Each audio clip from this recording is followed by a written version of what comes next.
Hello guys, good morning, જય સ્વામિનારાયણ. સ્વાગત છે તમારું આજના મારા નવા મિની વ્લોગમાં.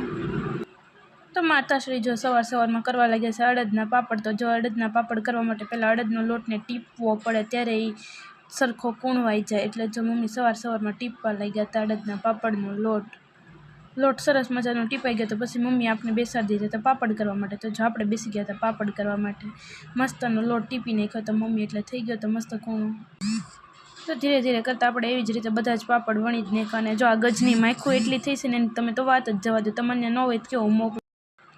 એન્ડ મમ્મી જો પછી કાંધાના ઘઉં લઈને બેસી ગયા હતા રોંઢે કાંધાના ઘઉં સમા કરવા માટે. એમાંય અમારે સીએ આજ તો સવારનું આદું ખાધું હતું કે હિસકો બાંધી દો. જો ફાઇનલી હિસકો બાંધ્યા પાર કરાવ્યો. પાછી ઇનોસન્ટ તો એટલી બને ને તો તમે વાત જ જવા દો. જો એન્ડ પછી વી ગયા હતા આપણે આંટી ત્યાં. તો જો બાટલો વયો જાય તો ચૂલે પણ ચા કરવો પડે. અને જો પછી આ બાજુ ધોવા લાગી હતી ભેં. એન્ડ પછી આપણે જો સિયાના હિસકે બેસી ગયા. માતાશ્રી કે હિસકો સિયા માટે બાંધ્યો કે તારા માટે, એ જ અમને કંઈ ખબર નથી પડતી. એન્ડ પછી આવી ગયા હતા ઓગાભાઈ ત્યાંથી થોડા ગુંદા. તો જો આપણે લઈ ગયા હતા ગુંદા બોળવા માટે. તો આપણે માતાશ્રીએ રેસીપી કીધી એ રીતે આપણે બોળી દીધા ગુંદા. પહેલાં તો ગુંદા નાખીએ અને પછી આખું મીઠું અને હળદર નાખીએ અને પછી આપણે ખાટું પાણી નાખીને બોળી દીધા ગુંદા. તો આજનો વ્લોગ આપણો અહીં જ પૂરો થાય છે. ફરી મળીએ કાલે નવા વ્લોગ સાથે. બાય.